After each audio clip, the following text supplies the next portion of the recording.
Good morning and welcome to another homeless training. I'm Carl Hetler, coordinator of homeless outreach with the city of South Bend, and I'm joined today by Kaylee Havner, who is a social worker at the St. Joseph County Public Library. Kaylee, welcome. Glad you could join us.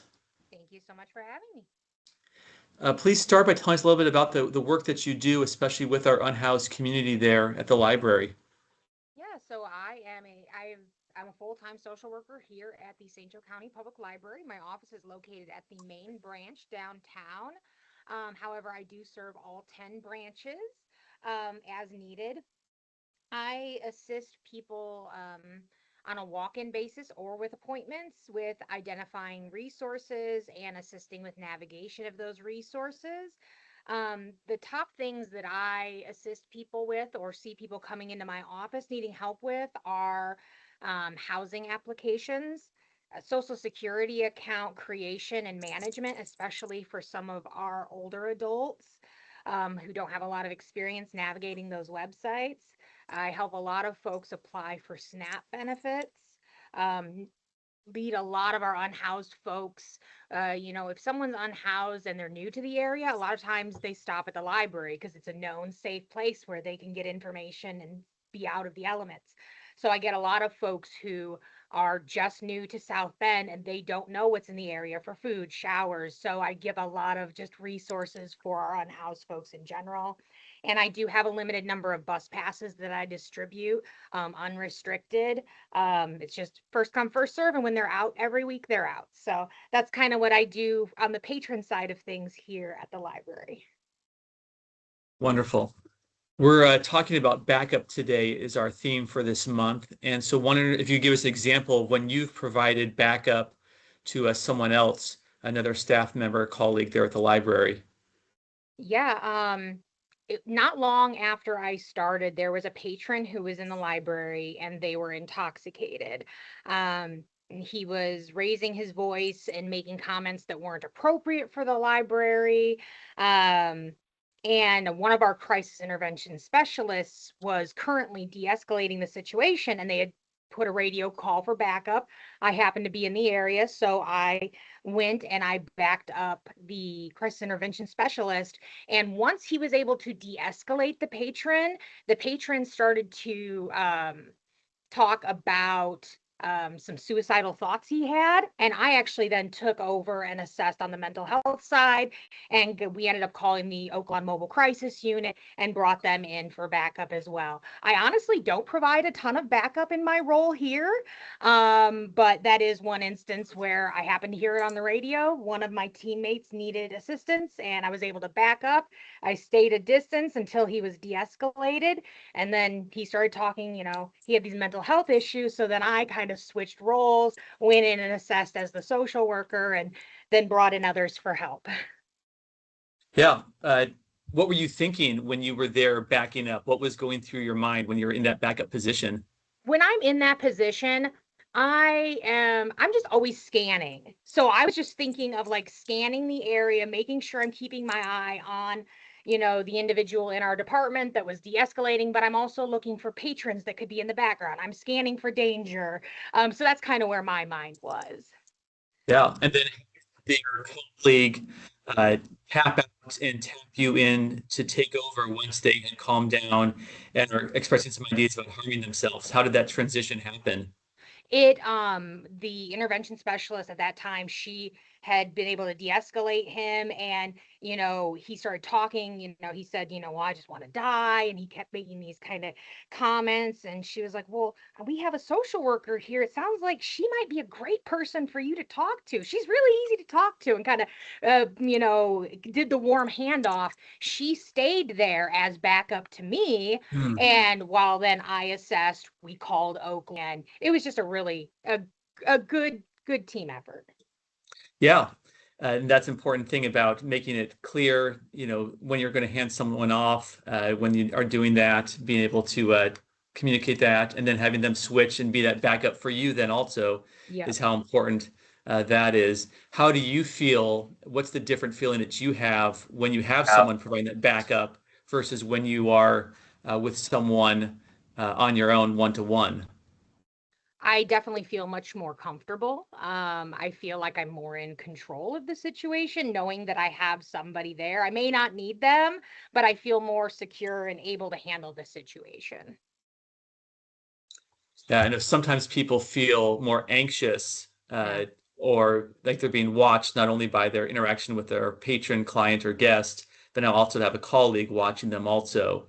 And Right. so it's helpful to think about how it's important to be comfortable and recognize that that colleague's there to support you and make Right. sure that you're safe I is a helpful actually thing. I spoke with our crisis intervention department because they do a lot of backup with each other. So I asked them some of the questions that you had sent to me to get some of their opinions. And I asked them how they avoid being judged or the feeling like they're being judged while they're having the backup. And all of them said they've never felt that way. Like they're all just this cohesive team, and there's no judgment, and that we have a job to do, and we're going to back each other up and get it done. Yeah, having that team sense. Mhm. What do you contribute that to, that sense of teamwork and camaraderie? How has that been developed there at the library? It really comes down to our management, and uh, we've got really good management right now. We've gotten, I guess, some new employees, and we've been lucky that we've all kind of been a really good cohesive team, and there wasn't need for a lot of, um, I don't know, changing or training, but I really don't know. But we have really great management here that kind of keeps us all together. That definitely makes a big difference Yeah. and is the kind of thing that not just us as workers, but making sure we have leadership that helps with that. I'm so Um, sorry, Carl. There is someone outside my office. I need to let him know that I'm not available for the next 40 minutes or so. So I will be right back. all right, no problem. As you do that, I wanted to talk about the different categories that we address issues when it's helpful to have backup. Um, in our training with Ryan Dowd, he talks about when you're having to ask someone to leave is a very important category. When you're having to ask someone to like leave your building, leave your services because of behavior or some other issue, they're on a temporary ban, that's a great time to make sure you have backup. If you're having to ask someone to leave your property, to make sure you have someone backing up, supporting you. Also, someone who's been aggressive in the past is also a really helpful time. If someone has a history, or as Kaylee was sharing about someone who is intoxicated, if you remember from our training on alcohol and drugs, that most drugs cause people to calm down and be more relaxed. Alcohol is the one that increases violent tendencies. And so when someone is intoxicated, there's more likely to be violence, or if they have an aggressive past, that's especially a good time to make sure you have someone backing you up. If you're having to call police to deal with a situation because it's starting to get out of hand, that's another good opportunity to have backup for safety. And then also, if you find yourself in an isolated situation or location in the building and you want to have someone nearby, if you realize you're in a corner talking to someone and there's no one else at all around, that's a good time to have backup. And as Kaylee was saying, having radios to be able to call for backup or some other system to be able to alert people.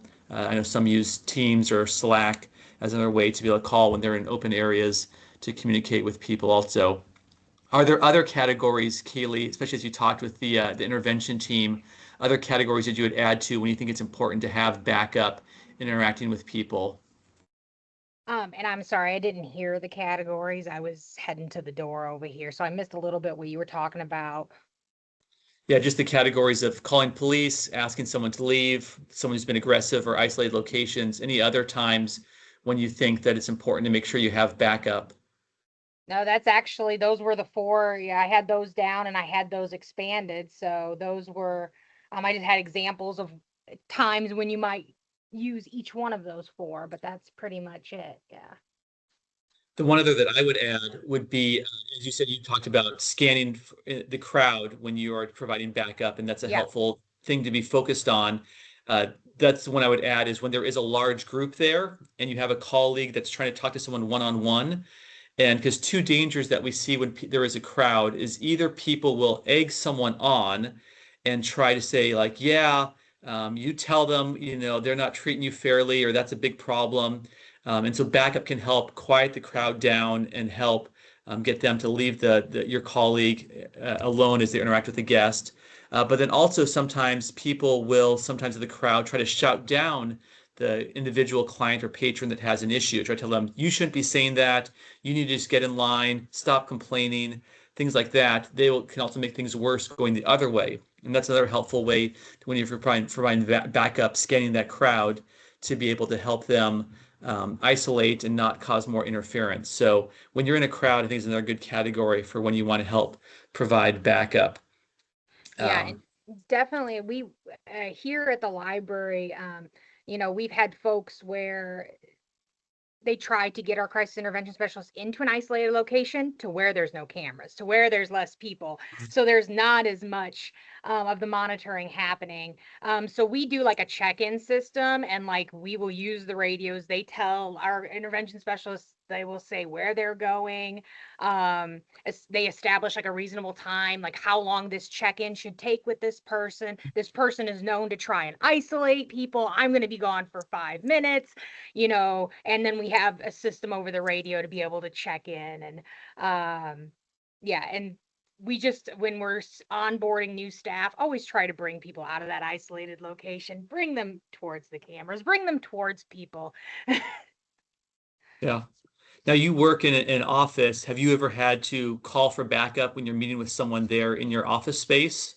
I actually have not. I have gotten close though. My office is kind of in a corner on the second floor, and I am pretty isolated back here. And if I'm in here with my door closed, no one's going to hear me if something happens in here. So we have established some protocols. Our crisis staff, when they're doing the rounds, they check into my office, and we have like nonverbal cues for me to be able to check in. I have a radio call, and I'm also able to call the cell phone that our crisis intervention specialists carry, so that if I cannot call over the radio and I just call them and I say nothing on the other hand, like on the other end, they're coming to my office to check on me. So we have that established. Thankfully, haven't had to utilize that yet. However, last week I did have a patron who was in my office, and they were escalating. They appeared to be in a manic state, and I had had many interactions with this patron before. I didn't feel particularly threatened. However, they were escalating, and one of our intervention specialists was walking past my office, gave me the signal, and I gave him the signal to hold on because I wasn't sure if I was going to be able to de-escalate this person. And he was able to maintain eye contact with me. I was able to de-escalate the patron. Did not need that backup fully, but he was there kind of if I needed him right there to be able to signal. But I haven't had to have pull somebody in yet. And so, what was the colleague just standing there? How did that make you feel having that colleague just standing there outside your office? It provided more of a sense of safety. Just I did not think that this patron was going to escalate physically with me, but you never know. So I did feel a little more comfortable and a little bit more confident in de-escalating, knowing that there was backup just outside if I did need them. That is nice to have that. Um, have you ever had to switch roles with a colleague and ask someone to step in for you to actually do that? Have you made that switch before? I have not, no.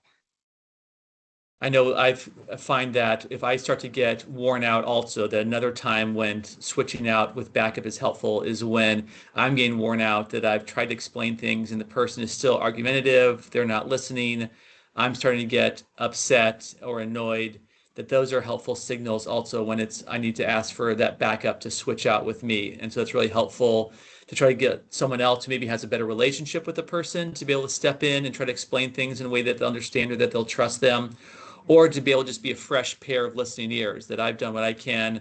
I'm reached the end of my capacity, and so I want someone else to be able to do that. That those are helpful times I've found to have backup to be able to step in and to be Yeah. able to do that. The other big category I think that helps with having backup is being able to debrief afterwards. So wondering for the example of the situation when you provided backup to someone and then you took over when they expressed ideas about harming themselves, what sort of debriefing did you do with your colleague later on after that situation had been resolved? Yeah, So we have a debrief procedure here at the library. So when incidents do occur, staff does receive a debrief from a member of our debrief committee. And so I just met with that colleague for about 10 minutes after the incident had been like Oak Lawn had come. The gentleman left with Oak Lawn to go get treatment. And the coworker came into my office for about 10 minutes. And I just said, well, how are you feeling? How do you feel that went? And it's just a check in, not necessarily, it's kind of about how the situation went, but it's really how are you feeling in this moment? How did you feel during that incident? And then the next day, I follow up and say, so now that you've had time to process, how do you think we could have handled this better? Or did we handle it in the best way that we could?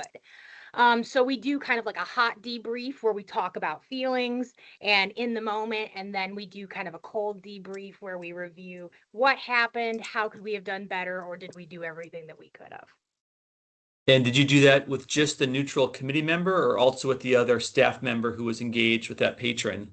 It was myself and the individual that was engaged because I'm a member of the debrief team. Okay. So And what did you come up with in terms of generalities? What was helpful to be able to do the next day with that person that was providing backup for you and you for them? What sort of things did you come up with?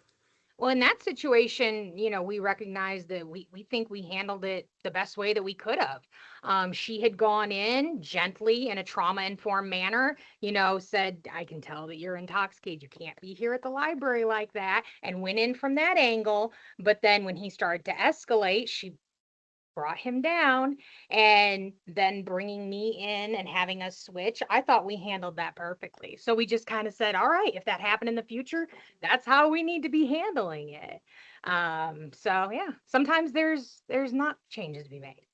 No, that's great. And I think what comes from that is there's an increased camaraderie that you're not only providing backup for your other staff members and you're having a shared experience, but then to be able to talk about it afterwards, to talk through the feelings in the moment, but then also strategy the next day is a great two-parter. So we're thinking about not only how we are processing it and how it's impacting us, the incident, but then also thinking about policies and procedures that we want to improve or that we affirm we did the right thing. And Right. so it's a, And oh, sorry. no, go ahead. Well, I was going to say, in that team member, I remember she did express to me that she didn't have a lot of experience dealing with people with a lot of like mental health concerns, people expressing suicidal ideation. So she said that having that experience was a little bit scary, but like she felt confident then going into the next one. And she actually, I was not available. And maybe 3 or 4 months after that incident, the same individual was having a mental health crisis. She was able to de escalate and assess for his mental health needs and then do the Oaklawn call because she had that confidence from our previous interaction. Yeah, absolutely. So that's another thing is we're learning new skills and new Yeah. confidence that we're building by having that backup and doing that debrief afterwards is really a helpful part of it. Um, I know one of the principles that we try to practice is to never contradict the person you're backing up. So backing up means you're standing there, scanning the crowd as you talked about, keeping a distance of usually like 5 to 6 feet so that you're close by, but you're not doing a two-on-one gang up situation where someone feels overwhelmed or intimidated. And just being there present and standing there allows you to observe and process and be available if the person needs you to step in as you demonstrated. And then being able to debrief afterwards is a great chance to give that positive feedback. Like I saw you did a great job using your nonverbals, whether it's hands, for example, or eye contact, the words that you say, talk about with the referrals that are made to be able to give all those affirmations, what went well, and then also be able to say, here's something that I noticed, like maybe your hands were crossed some of the time and it came across as angry, or maybe you seem intimidated or you were acting, threatening, leaning in too much. It's a great chance to give feedback also to someone when you provide that backup and be that person who can observe the situation, even if you never have to swap and intervene, just be able to give that feedback and encouragement of what went well and what people can focus on also. It's part of that ongoing development and encouragement, I think, not only helps us work better together as a team, but then also improve our skills also. What role would you say you feel more comfortable with, Kaylee? Do you prefer to be the one engaging with a patron, or do you prefer to be back up, scanning the crowd, being ready to intervene if necessary? I I honestly don't mind either. I like scanning and I like looking. Maybe it's just my personality type, but I'm the type that's always looking, so I do appreciate that. Um, so I just said that I'm comfortable with both roles, but due to my role here, I'm often the backup. I'm coming in after the fact, not the main individual de-escalating, but I'm comfortable with both. How you've used the crisis intervention staff there at the library. Are there any other ways that you find it's helpful to have that staff as backup for you for the work that you're doing in either terms of like screening patrons or helping resolve other problems before they come into your office? I'm sorry, the first part you kind of broke up there a little bit of that question. How else are you using the crisis intervention staff?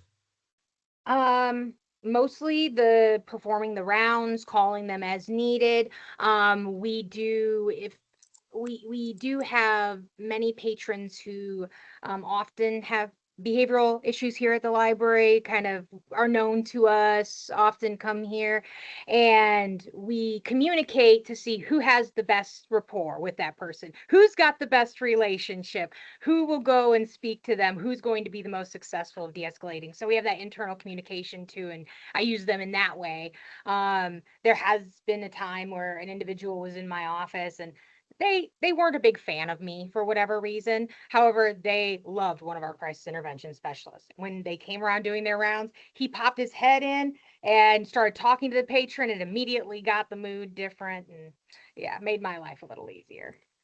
That's great. Yeah, knowing who has a better relationship is Yeah. a key part, and being able to provide Yep. that backup can really help if you're in a stressful situation. Someone has a good relationship with them is a really helpful another example of how that backup provides that support. Also, also just share another example is sometimes I'm out and I see someone interacting with someone and just providing that general backup, even if you don't work with them professionally, just providing for another service provider to be that backup person can be really helpful. Just stand and make sure a situation resolves itself peacefully can be really good. So even if I don't know and haven't coordinated in advance with that person, if I see someone interacting with someone and I just stand back and just observe and watch, can be that helpful presence just to be able to be that present, not interrupting, because backup, the goal is not to, interrupt in the moment and tell someone what they should be doing instead or to take over, but just to be that other presence, that witness, and to be there as a calming presence. It also can help people just to know that there's someone there who is available, someone who's observing the situation can be really helpful. And so to stop and just be that backup. I know when it comes to police, there are certain like spacing distances that you have to respect. But it can just be a helpful way to provide backup and to be a part of the community. It's another helpful role to think about in backup in general when we ever see someone trying to de-escalate or dealing with a crisis, just to be there as that backup to help out if there is that need that comes up is really good. Last question for you, Kaylee, is what would you challenge listeners to do as a next step as they think about the importance of backup and how we practice it in our different roles? Yeah. I would just challenge folks to think of a time when a coworker was becoming overwhelmed or an interaction was escalating, and think about maybe one thing that you could do if you were in that situation again to back them up without taking over. Um, so that's what I would suggest. A lot of folks don't get a lot of practice with doing this backup and de-escalation, but if you can maybe think of a time in the past when a coworker was overwhelmed and maybe what you would have done. That's what I would say. The other thing that I'll suggest is to take some time to prepare yourself because you never know when a backup situation is going to come up. They're Yep. often not planned, they're not scheduled.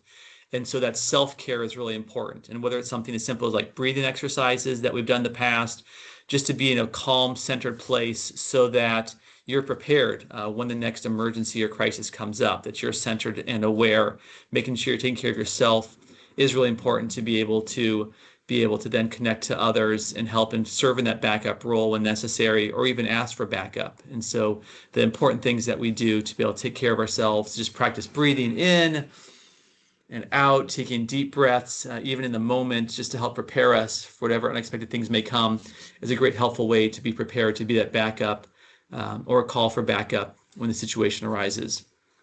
Anything else, Kaylee, you want to share about your work there at the library before we wrap up? Now I will just say that If anyone on this call would like to meet with me, talk a little bit more what I do here at the library, I'm happy to do so. Yeah, I'm here to serve anybody in our community. I just don't help out with legal issues and I don't sign people up for Medicaid, but anything else, I'll try and help or find somebody who can help. Wonderful. Kaylee Havner, social worker with the St. Joseph County Public Library. Thanks so much for joining us today. Thank you.